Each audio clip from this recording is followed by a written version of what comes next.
This one does work. Spoony's got the working mic on. We don't live in England, we live in ice towers. We don't require missiles. Hey. Don't lie. Okay. All right, so this is how to make a great web show, and I don't have a projector or anything, so I'm just gonna have to go off some notes here. I was gonna start it off a little technical, telling you, what to expect, how much money you're, and gonna end up spending on camera, software, things like that. And more importantly, and information that's really hard to find, is how much money you can expect to make from it, which is not very much. Okay, because that's the #1 question I get, so I want to share that information with you guys just for myself. Not very much is a lot in this industry. I'm not gonna share that. Okay, so let's just start with this. In this industry, there pretty much are no rules if you're good enough. So I'm going to be giving you some tips and some pointers of things that I think is successful strategies. But again, if you're really funny, or you're really intelligent, or clever, it'll come through over the camera, and people will pick up on it. You just have to establish your audience. Like if you're funny enough, charismatic enough, and interesting to watch, there are no rules. So you can get away with pretty much anything. It's important to know that this business is just as much about luck as it is about talent. It really is. If it not had been for this wonderful man sitting to my right, picking me up on that guy with the glasses, I probably wouldn't have been able to reach the level of doing this, as a full-time job on my own.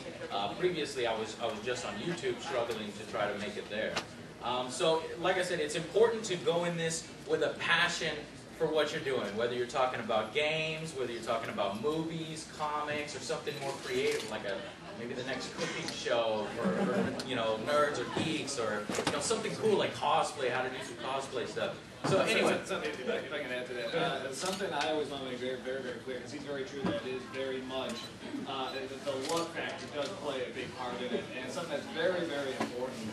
And I think a lot of people, like when they go to California, Hollywood, all that, so that they figure out is that if you're going to do this, you have to do it because you love it. You have to do it because you would be doing it anyway.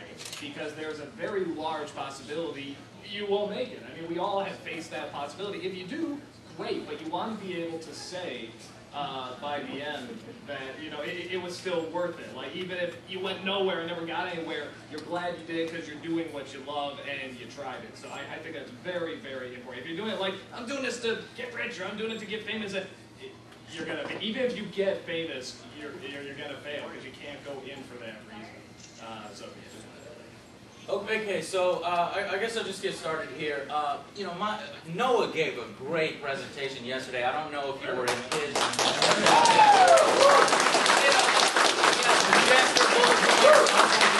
probably going to have him speak for just a little bit, but I wanted to say first that we have different approaches to this. My advice to you, his advice to you, if you didn't go to that panel, was, you can do it on the cheap. For example, Benzai has like a flip phone camera. He's using the shittiest camera. He used to operate on a flip camera that was maybe $60. This is working. It's very quiet. Okay. Go ahead. He was operating on a camera that was about $60 for a long time, even up to the first anniversary show we did. And he did upgrade eventually, but for a long time he was shooting on the most ghetto camera I've ever seen. Yeah, it was pretty bad.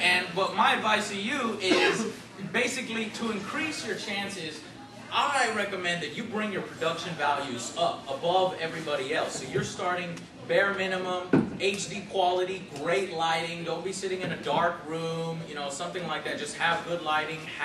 Make it your production quality good, because if you look like your broadcast quality, it will grab people's attention. It's going to set you apart from the rest, and that's what you want. You want to be set apart from the rest. Yeah, I think the biggest thing is you need to make your show pleasant to listen to. And when you start making it look ugly and it's really hard to see, you got to light it well. You got to make it look good. You got to be, you got to look somewhat. I mean, not you look clean.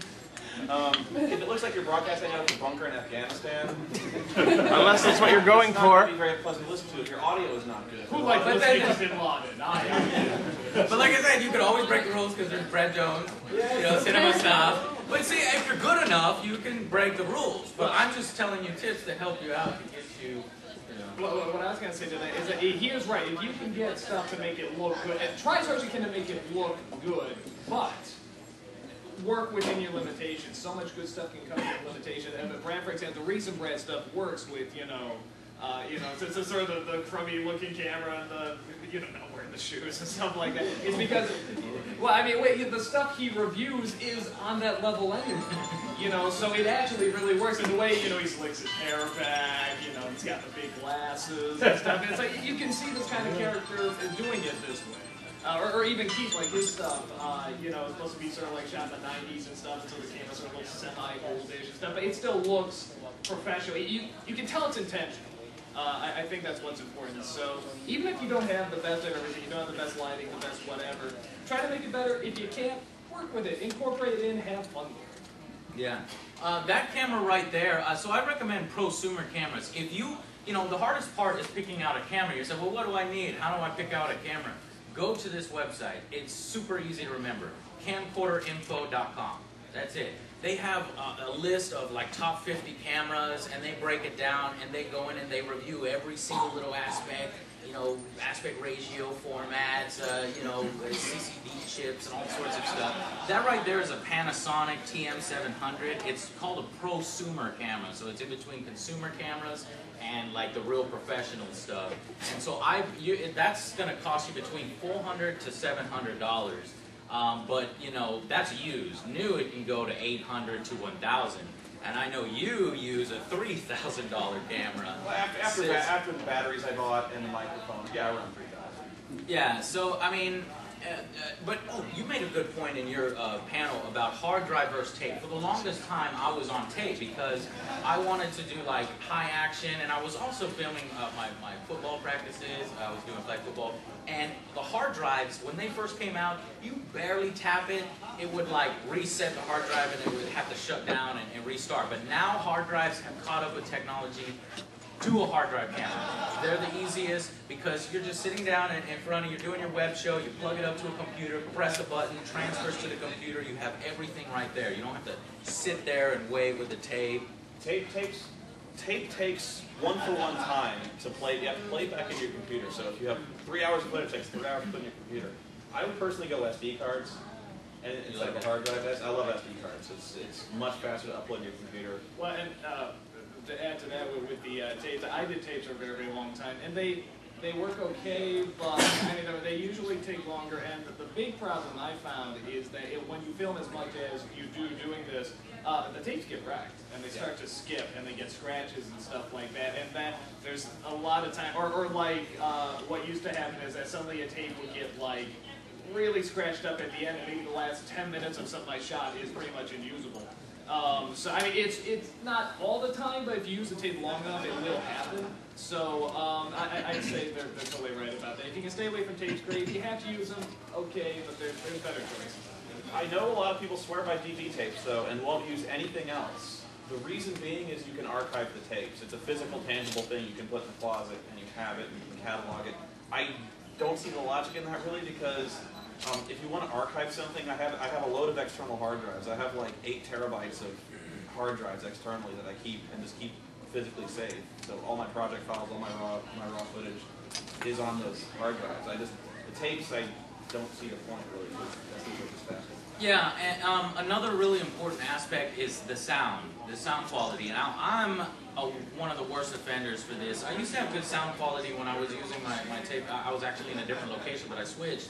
And I've got tile everywhere now, so I'm standing sort of almost in my front doorway, and the sound reverberates off everything. And he made some really good points. If that's going to happen, you want a directional shotgun mic. I'm using it now. That is actually the Rode shotgun mic. I swear by it. Buy that one, because that one's really good. If you're just sitting in front of the camera and you're just talking and you're giving your show, that's the kind that you want. But mine's still kind of crappy because of the echo, and if your camera's far away, you're still going to get that echo. So what you have to do is you have to go and buy a boom. mic where it's like a stand and it comes up over you and then you just drop down that, put an extender and wrap it so it plugs in. Now, boom mics are much harder to do on anything. Boom mics tend to, okay, the microphone input on that thing is like a stereo jack. It's that like this jack on your headphones. If you're trying to boom it, you have a special kind of microphone that has an XLR input. You know, basically like this. There's an input on the back of this. It's fairly hefty. Most cameras, most prosumer level cameras don't have that. So if you actually want to boom your shots, you have to go in. You have to have a camera that takes the XLR inputs, and anytime you do that, you're basically tacking $1,500 on the price of your camera. The reason being is these cameras need what's called phantom power. You mean microphone? Yes. You're taking advice from this man, people. Microphones require a separate power source to do, and so most cameras don't do that. So the easier method most often is get a camera with a microphone jack that's small. That one does that. And you can really only get that on the prosumer level when you have an accessory shoe, like I said, that website. Yeah. Go ahead. No, Well, now, personally, for me, and they're absolutely right, you know, good sound is very, very important.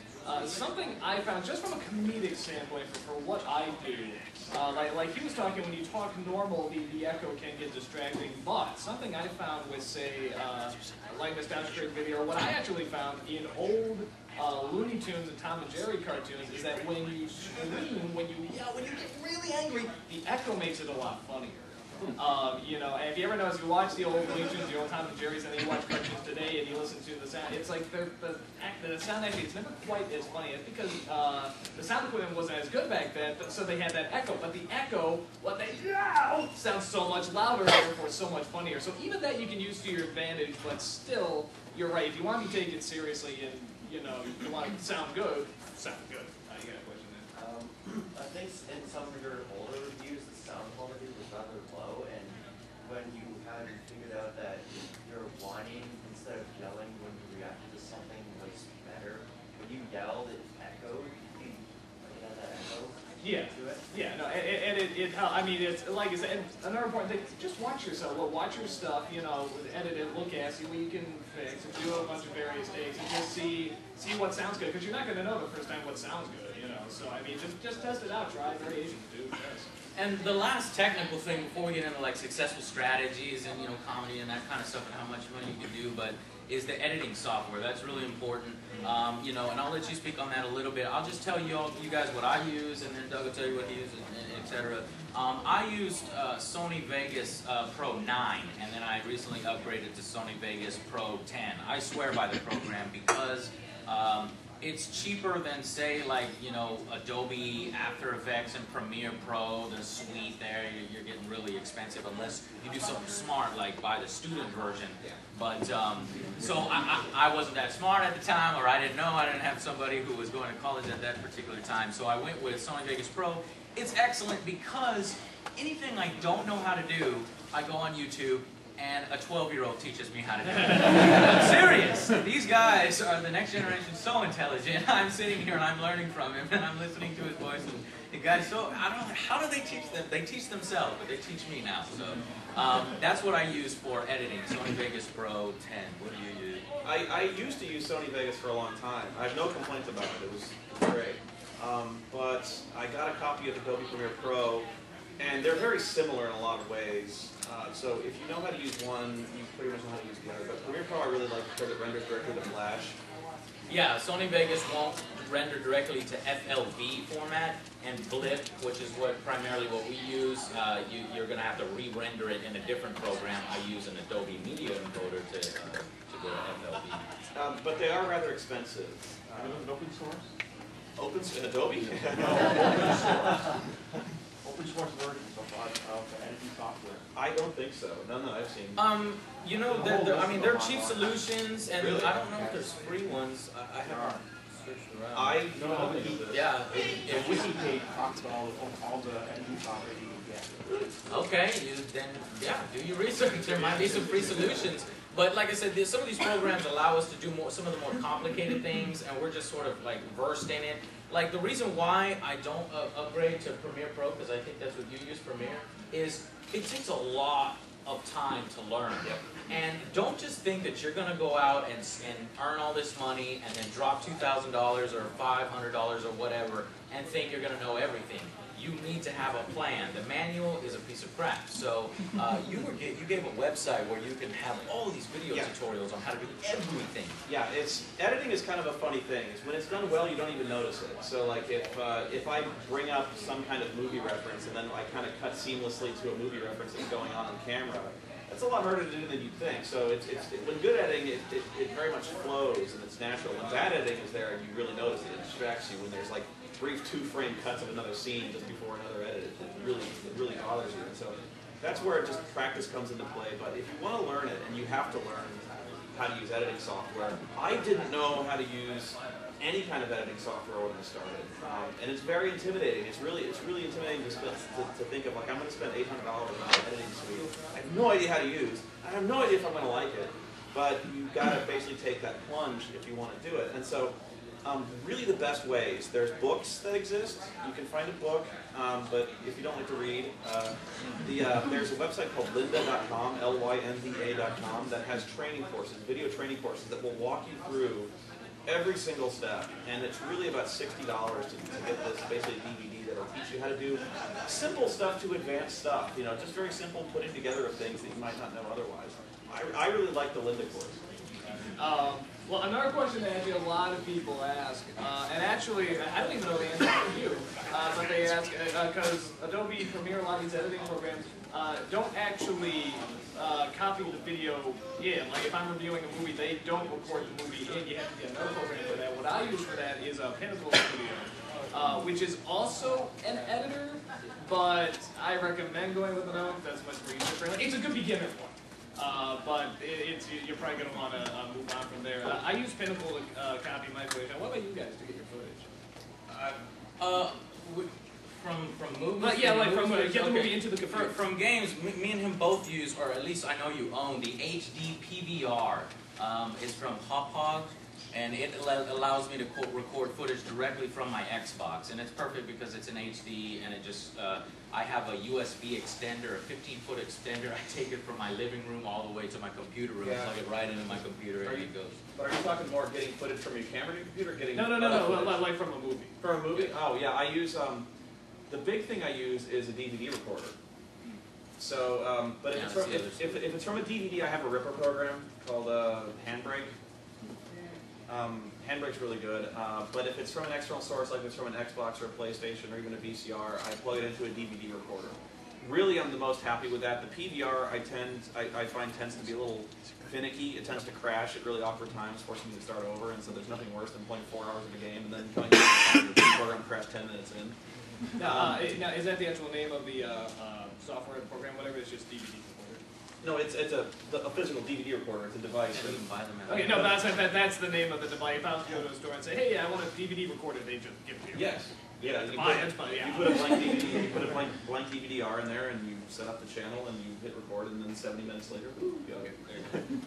Yeah, but that's because you do archival stuff. I mean, you record all 40 hours. What I try to do is I run back and forth from my room, and I try to get the good stuff only so that I don't have, 75 gigabytes of footage on my computer. Well, I guess my argument there is, when I'm playing these games, sometimes the best moments come when you don't expect them. That's true. Like in Final Fantasy VIII, there's a scene with this UFO just flies across the screen. I'm like, it ties into nothing, it means nothing, but if I was just trying to get plot points, I would have missed that. Yeah. I guess hard drive space, Yeah, you're going to need a big hard drive. I mean, I'm recently starting to record everything now, and it's been easy since some of the games I've been reviewing are like 4 hours or less. hard drive space is relatively cheap. If you get an external hard drive, $80 will get you 2 terabytes.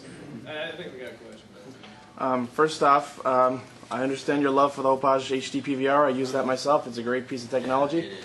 I was using for the Adaptec. recent games, I think the reason why it's crashing on you is because you use it for like older consoles. Like if you're just doing Xbox or PlayStation 3, it seems it behaves a lot better for modern consoles. If I try to plug my VCR into it, it doesn't know what the hell to do. Before that, I was using the Adaptec Game Bridge, which only takes composite input, and I'm like, God, upgrade. Yeah. I also, with regards to editing software, Up until recently, I was using Premiere Pro. I actually just started using Avid as it was recommended. Avid. Apparently, it's what Hollywood uses to edit. I just wanted to know if any of you had thoughts on that, if you've ever seen it or used it. I've heard of it. I've never used it. It's amazing. From what I've heard, Avid is evil. I know Lindsay Ellis edits in Avid. I really have no experience with that. It is what Hollywood tends to use, and if you're trying to get a job as a professional editor, they probably will ask if you are trained at all or knowledgeable in Avid. I know it is insanely expensive. Yeah. Probably more so than even Premiere. Another choice is Final Cut Pro. Anyone who uses a Mac pretty much swears by Final Cut Pro. I have never used a Mac, so but I know the Angry Video Game Nerd uses Final Cut Pro exclusively. Yeah. So it's probably really good. Let me talk a little bit about you know, how to make a living off a web show. I mean, this is pretty much what you're all wondering: how much money can I make a living off this? Can I start doing this as a job? The answer is no. Well, the answer is well, it's a bit of no and yes, unlikely. First, I'll tell you just to give you a little sticker shot of the total startup cost. So camcorder, I use and recommend Canons and Panasonics. Because well, they're the only ones I've worked with. But that's $500 to $800. And then you want lighting. You're going to want a video lighting kit. About 2 soft boxes. They're video lighting. You go on eBay, just do video lighting. They're about $170. And if you're using a green screen like I do for a lot of my videos, and the reason why my green screen looks so good is because I have a fill light. You want to try to get as much distance between you and the green screen as you can, and get it directly down so that you kind of pop from the screen. That is another, the sound, well, that's included in the $200. So it's $170, $200. Sound, $50 for your boom mic stand. That Rode shotgun is $150. Editing, $600 for Sony Vegas Pro 10. Maybe another $100 if you're going to do FX. I recommend Action Essentials 2 from Video Copilot. Those guys are really good. They also have some tutorials on that website. Then you got costumes and props. That's variable. But all said and done, you're looking, if you're starting from scratch and you have nothing, you're looking at in between $1,500 and $2,000. You know, $2,500. It just depends on the cost of the camera. And you're right. You're absolutely right. But you're also forgetting PC upgrade costs. Oh, that's right. If you want to work with that HD footage that I'm highly recommending, you're going to need a hardcore computer. Not no 4 gigabytes of RAM. No, that's old school now. Because Spoony, I'm running 16 gigabyte RAM. And Spoony's doing, what do you call it? 24. 24 Oh, shit. gigabytes of RAM. So you're going to be dropping a lot. You think that's a lot? Yeah, there's more. You know, and we still have like, you know, PC computers. We're like a level right before the workstation. Some people will do on workstations. What's your computer? I'm really curious. I type things and it goes. now, with that said, I mean that's why it's so good to have these two here because you know, from my angle, I came into it and they'll vouch for me. I'm a technological moron. No, I mean I know very little about computers, and it was so strange. You know, that I'm making a living on this because in a lot of ways I really do know so little about it, you know, about RAMs and hard drive space and all that stuff. I'm learning more, but I'm still not anywhere near like, you know, I mean, these guys know it, and it is important to know it, it's good to know it. If you know, if it's something you can't grasp, if it's something you're having trouble with and stuff like that, get someone who does know about it, have somebody help you out, because, I mean, that's what happened with me. Again, that's where the luck came in with me, because, you know, I was friends with Margot, who hooked me up with Mike Mashad, and that's sort of how this whole thing happened. They know the technical side, and they know the business side as well. And I don't have that in my head. My head does not work that way. So that's why it works out so well. So they know, yes, go and do this, or do you think we should, you know, incorporate this ad, or do you think we should go with these people, or do you think it's a good reviewer? They're much better about that stuff that, you know, I can't handle. So sometimes a partnership isn't bad. You have to keep in mind that you're gonna lose a little bit, you know, because you have to, you know, split it. But again, if it's something you're really determined about and you want to do, and you just know you don't have the time or whatever to really focus or understand this stuff, you know, you pay the sacrifice and you work with someone else to handle it. But or I mean, if you can learn it, great. I mean, that's ideally the best. But it's if you can't, you have to have somebody else who knows what they're talking about. Yeah, I just had a question because I do film reviews on YouTube. That's Cinema Simpleton, by the way. And for someone who's wanting to get in like a profession, because I know like the web is basically the primary medium for getting like entertainment and stuff like that. For game or movie reviews, maybe you're going to get into this in your presentation, but what tips and advice would you guys give for someone who's wanting to get into reviewing games or movies? I think we are going to get into Well, it. yeah. Well, I'll jump into that real quickly, and then I'll tell you about the CPMs and how much you make. So my advice, and this is just from me, and I think these guys will agree with me too. You know, there was a quote, and I really love this quote. I saw it on a poster somewhere. Is the shortest distance between two people is laughter.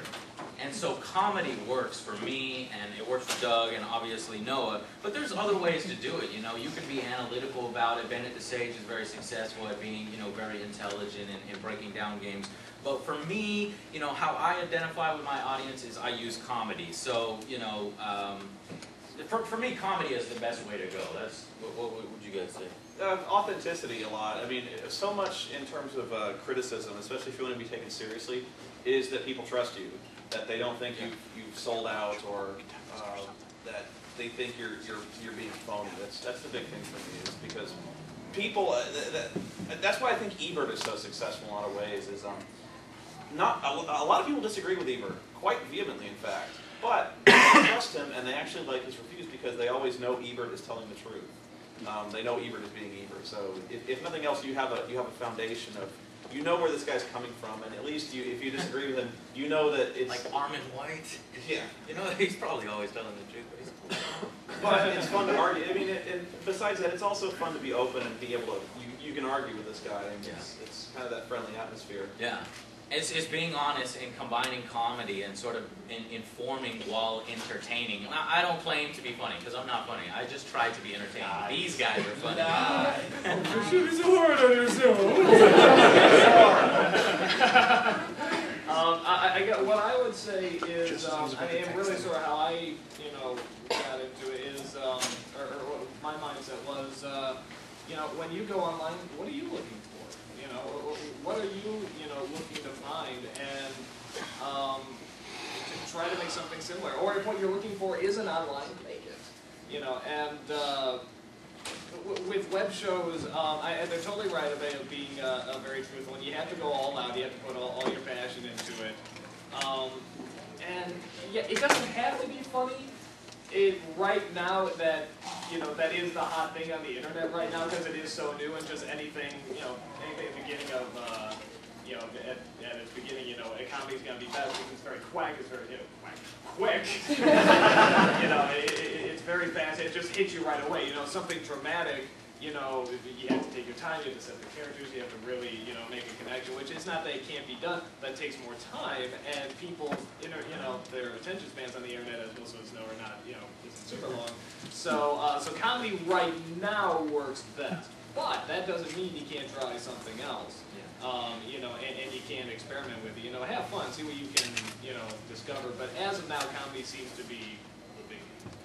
Okay, so for you, young, people starting up your own shows, this is where it comes. So you have to understand what CPM means. This is the making money part. So CPM, it sort of stands for cost per 1,000 impressions. So you get 1,000 views on YouTube, this is how much money you make from it. And with the advertisers, first off, you have to have a partnership, or if you use Blip, you're already set to go. You just check, I would like to put ads on my videos and earn a revenue, and then they give you a share of the revenue. So basically, for every 1,000 views, say for example, if the CPMs on YouTube, they're really bad, I'm not allowed to share that, but other video services and things like that, for example, I mean, how can I do this without giving away numbers? Okay, yeah, we give ranges. So like when it's, the ad market is so volatile. And that's another thing. You have to plan ahead, because some months it'll be great and other months it'll be absolute shit. And so you need to save your money or need to plan ahead. Some months you can do like 5 CPM.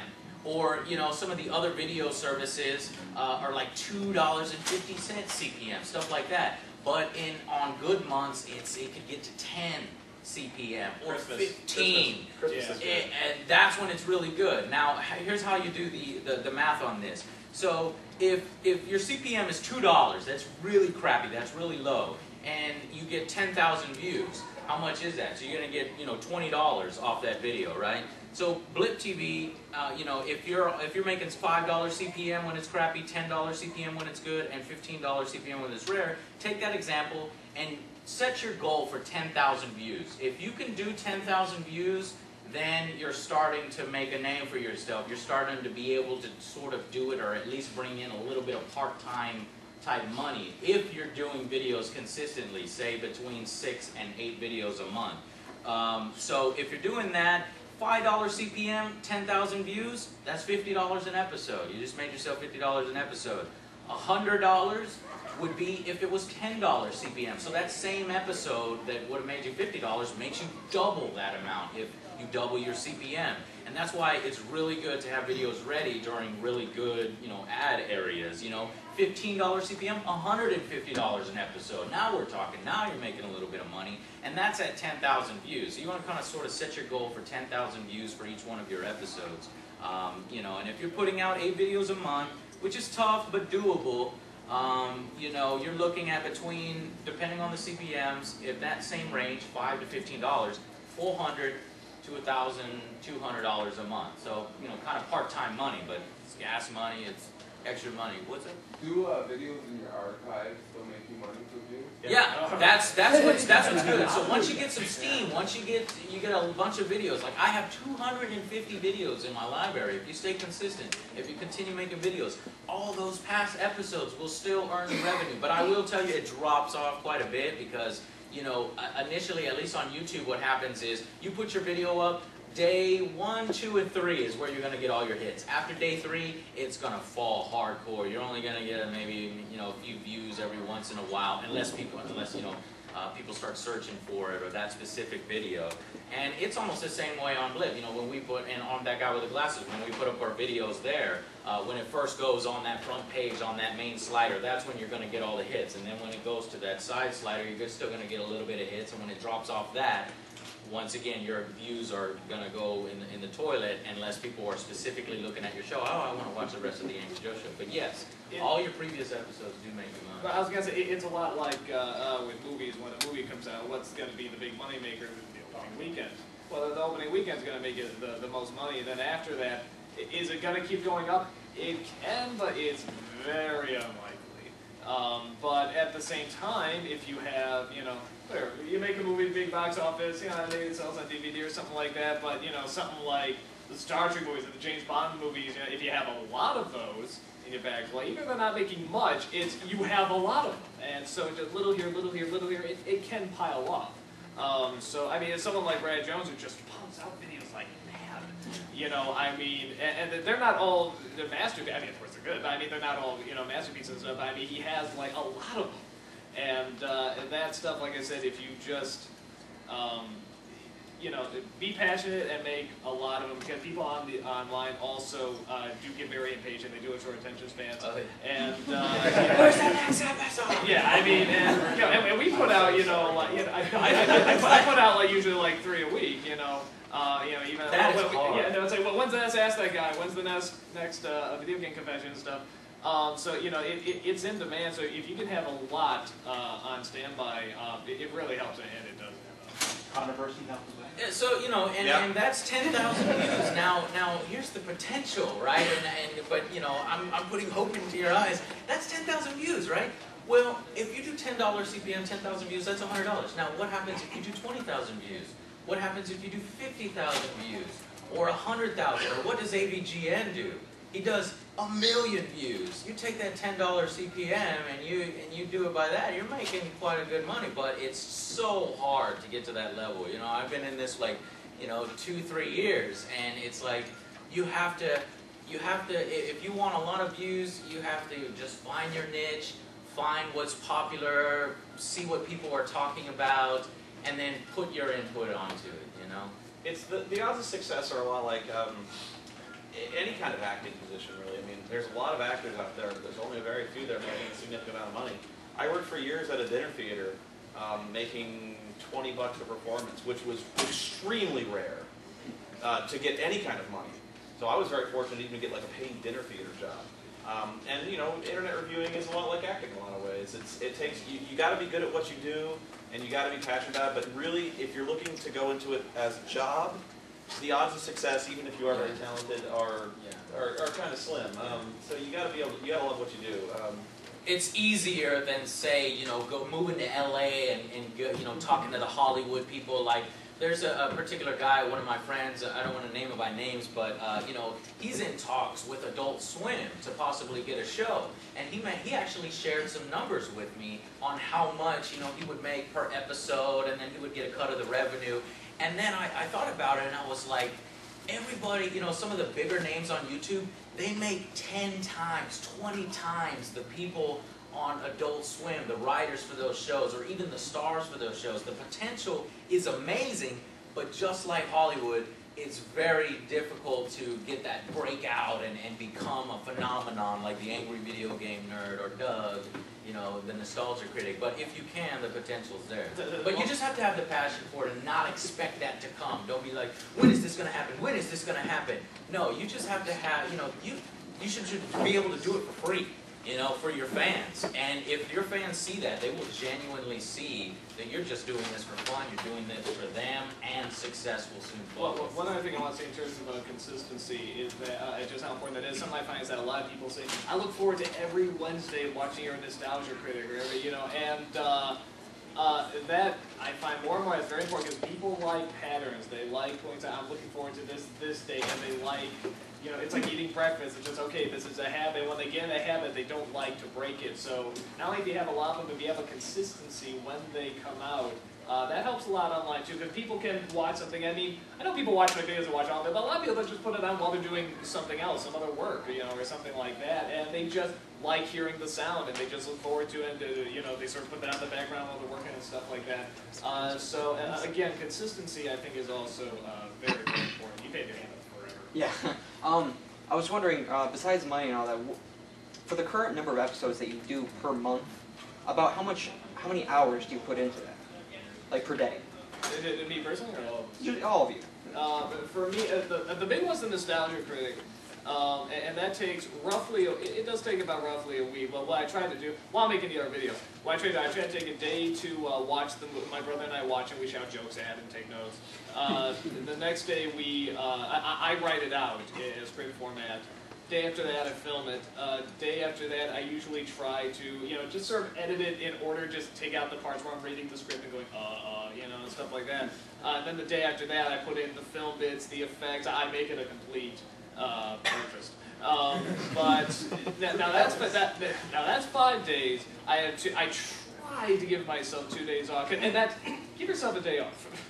I mean, for some of you that might not be a problem, but it is important to remember to give yourself a break. But I also have those 2 days as a bleed over day, just in case. With the other videos, those are a lot quicker because they're improvised. You know, the bum reviews are improvised, ask that guy. So, you know, I set up the lighting, I have my plan, put the costume on, and, you know, I just sort of go. So it takes about an hour to shoot a bum episode, a little time to import into the computer, maybe an hour to edit and export it and put it on the website. So those are shorter. But I know that what brings in the big money for me is the Nostalgia Critic, so that's the thing that I work the hardest on and try to push those out. For me, guys, because I also run Blister Thumbs, and then I have the Angry Joe Show, and then I upload all my own stuff to my own personal website, angryjoeshow.com, and then YouTube and all this other stuff. And I do video games as opposed to movies.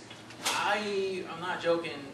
You might think I'm joking, but I work 70 to 80 hours a week, and I haven't had a vacation in like 3 years.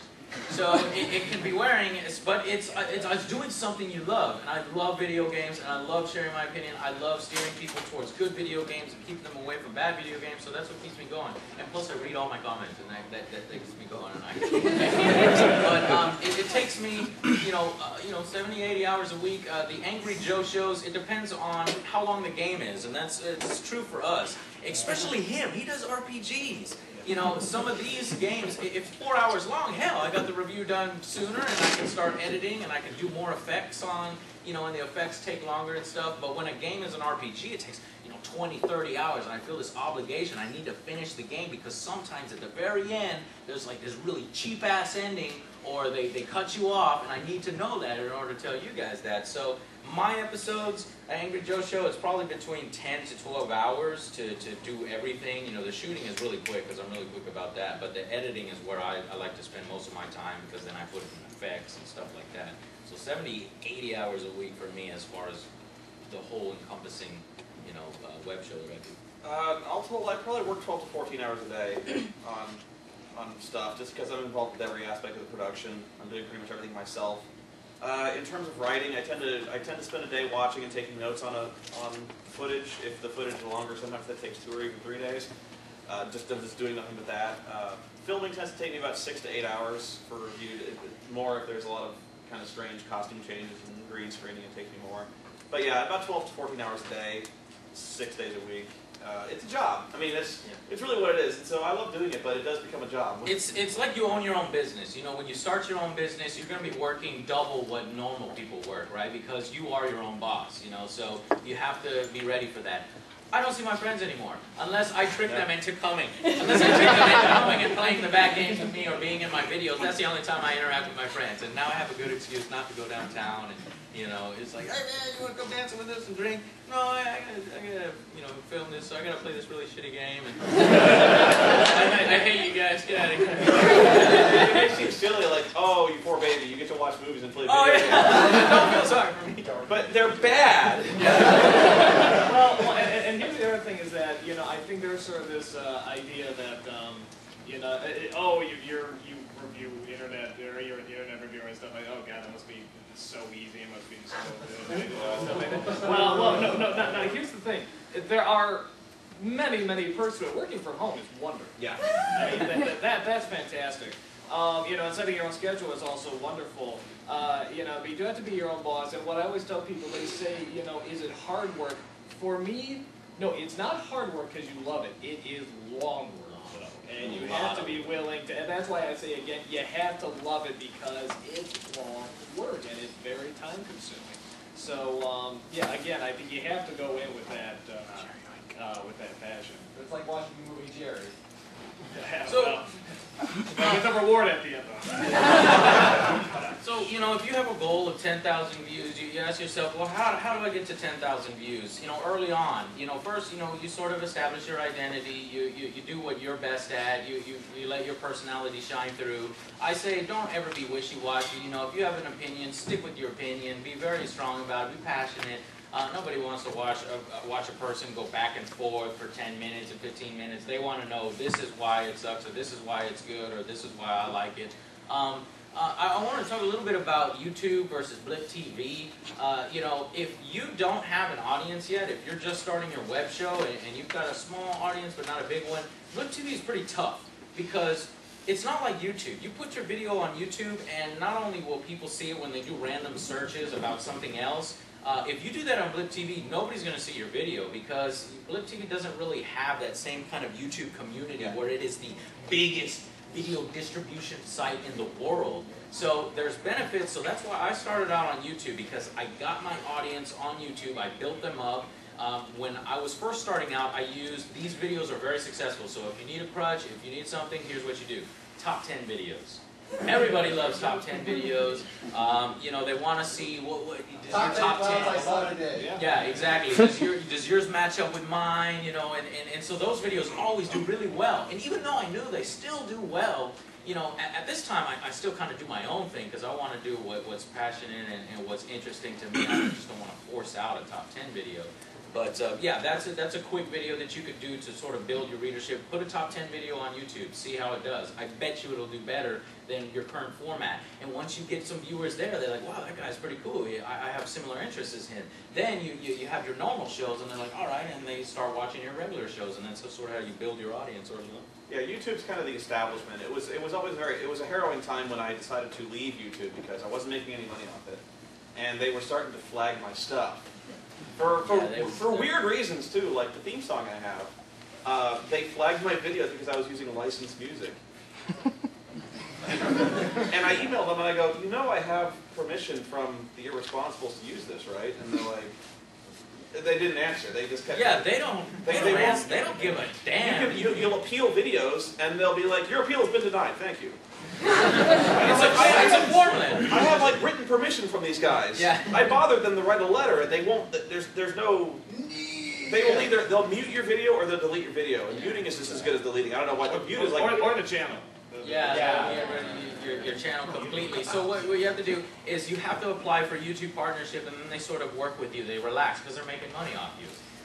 You know, because they take a cut. The Angry Joe Show, when I first started, I started to get a lot of viewers. You know, we're going, 1,000 subscribers, 2,000, 3,000, 4,000, 5,000. I thought I was hot shit. I was like, all right, I'm going to apply for a YouTube partnership. So I applied for a YouTube partnership, got denied. Then I was like, oh. So then I applied again, and they have a 2-month window. You can only apply every 2 months. So I applied. My subscribership's 20,000, 30,000, and I'm still getting denied. I'm like, wait a minute. Like, I'm one of the bigger reviewers here. What's going on? I got denied 8 or 9 times before I finally got a partnership through the Game Station, which is sort of like a machinima. And it's because YouTube is very, very, I don't want to use that word, but they are very strict. They are very strict people about, licensing and contents and stuff like that. And so what machinima does and what that Game Station does is they sort of take on the legal responsibilities and now have a team of lawyers and stuff like that, and they'll kind of bring you under their wing, and it's a little more acceptable to kind of open those stuff up, so they'll give you a partnership. But because YouTube, there's a lot more views there, their CPMs are a lot lower than, say, Blip TV, I can tell you that. So that's why it's good to start your own website. So in addition to your YouTube stuff, direct people to your own website that you create. So you do angryjoeshow.com, that's where you put all your Blip videos. So you get your audience on YouTube with, getting 10,000 views, and you say, hey, you like my stuff? Go over to my website. And they'll go over to your website and they'll watch your Blip stuff, and you get maybe 1,000 views on your Blip player. But because it's much better CPMs, you'll be making about the same. You gotta pimp your website. You gotta put links to your videos. website. Nobody's gonna pimp you but you. Don't be afraid to pimp yourself. Gentleman over there. Go total pour out. What we should probably do is run a little low on time. I think we should probably just take questions. Okay, sure, you're good. So let's just let Lucia. For videos like Kikassia and Suburban Nights, do you expect higher CPMs? And if you do, how do you divide the funds up between yourselves? Well, I mean, stuff like that is, that is a bit of an investment, but it's never to a point where it's going to break us. But yeah, it's pretty much, on top of the CPMs, though, we also have DVD sales, which helps out a lot. So, yeah, I mean, with the first year... Or you hit yourself up? Yeah, I say the combination of those. Well, on top of that, like the the crossovers that people do and stuff like that. I mean, all that stuff feeds in, and people love crossovers, and yeah, they like watching the yearly anniversary. So yeah, it's almost always going to be. Mike is the business side, so he knows about all this. We don't really know all that much, but you imagine how much it costs to take. What were we, like 20 video producers, 29 video producers? Some from New Zealand, some New Zealand branch. You're talking about $1,500, $2,000, then all the hotel rooms. It gets pretty expensive, but it's all about. But it's unparalleled to get all of these people in the same place and see them working together and doing the collaborations. I mean, this is my favorite part of working with Channel Awesome is the year anniversaries. They're so fun and they're so worth it. Let's do a guy in the black shirts and down. Yeah, thanks. And there's one thing I've been curious about, like compared to what you were saying for people who's trying to get out there. But say because how this is growing the more cynical years where people try to nitpick, saying like where they're trying to copy others. Because I remember seeing this one person just online reviews by the name of the Necro Critic, who does like various like random stuff like certain movies or animes like more modern times. But he kept being compared to you and Kara. Even made jokes about it. He was ripping off your stuff. But even it was like all April Fool's joke stuff. But people would take it so seriously. So how would you respond to those who are trying to get new stuff but deal with such criticisms and saying that you're ripping off of other materials or just not being original there? So I just because I was there. anytime someone throws something negative at you or something, if it's a legit problem, if you know, you know, this person's right, I'm doing something wrong, I mean, you should fix it, you should probably find a clever way to either address it or at the very least fix it or stop doing it. But if it's something where it's like, no, this is my thing and stuff like that, again, be clever about it. The whole thing with the video game nerd, you know, I was getting a lot of people say, oh, you're very similar, you sort of got, you know, a very similar thing going on. And I made the video calling him out, and in the back of my head, I'm thinking, wouldn't it be funny if this turned into a huge big battle? I never thought it would happen, but sure enough, I sent him an email, never expecting to get an email back. Just sort of saying, hey, just to clarify, this is just for fun, I don't really hate you. You know, no, because a lot of people thought, you know, you son of a bitch! You know, and he wrote me back and said, no, I see it, I love your 5-second movies, those are great, and stuff like that, you know, maybe there is something funny here. And we just started chatting, and we went from there. So just take it, turn it into something positive, you know. Just work with it, you know, and keep going. Don't let it stop you. I mean, if it gets really big, a lot of people are talking about, you sort of have to address it in some way or another. And usually the best way to address it is with comedy. Again, I mean, it's just a great way to acknowledge a fault has happened, but you're acknowledging it, you're making fun of yourself, and people love it when you can make fun of yourself and have a joke and show you have a good sense of humor. Me, myself, I was very concerned when I first started out. My name is Angry Joe, okay, you know, and you have angry video game nerds. So, you know, I was expecting a lot of hate, a lot of, you know, emails and hate mail and stuff like that. But, you know, I actually didn't know too much about the nerd. I think I saw like 1 or 2 videos, and in the back of my mind, like, it inspired me and stuff. But I didn't know too much about him. And honestly, I haven't gotten that much hate or anything like, oh, you're just an AVG ripoff. And I'm really surprised by that, because I would have expected more, because I heard that he has, you know, very dedicated fans, are very passionate about his stuff, and they'll go and they'll attack people. But I haven't gotten a whole lot of that. And I think it's because, you know, my show is definitely different. You are doing something different, and people want to it's easier for them to label you, you're just a ripoff or something like that. But, you know, if you have a different format, and you know you have a different format, and just because you both have angry in your name, nobody has a copyright on being angry. You know, being true and being honest that this thing really sucks, don't play it, or this is how I feel about it. So, you know, for the most part, you kind of have to shrug off that stuff or ignore it. Don't bring attention to it, because they're just, some of them can just be trolls. They're looking to bait you so that they can then become famous off of making controversy off you. That's a very good point. That's something I should bring up. Only address it if it looks like the majority of your viewers are seeing it. If it's just a troll, it's a troll. You know, or if it's a little group of trolls, it's just a little group of trolls. And he's exactly right. Don't give attention to it, because that's exactly what they're looking for. I don't think we have time for any more questions, because we got 5 minutes. I think the last thing I'd like to say is, I forgot to mention this in my own panel. You're making yourself a public figure. And when that happens, you're going to get criticism. You're going to get a lot of it. You're going to get, you know, you're going to get good support, and you're going to get people who hate you. And you're going to make mistakes. If you get more and more hate, sometimes in the case that means that you're growing. You're getting an even more audience, and you're bringing on new people. That's very true. And you know what? Those people that say they hate you and they hate your guts, they watch their video. They watch your videos. Because they want to pick it apart. So it's like, thank you for the view, sir. Exactly. We're not cut out for that kind of criticism. I've gotten threats. I've had people wish me to get hit by a truck full of cancer. I hope you die getting hit by a truck. My favorite was you need to shave your mustache, you pubic lip fuck. I've had people make fun of my big Jew nose. They say like I laugh about it.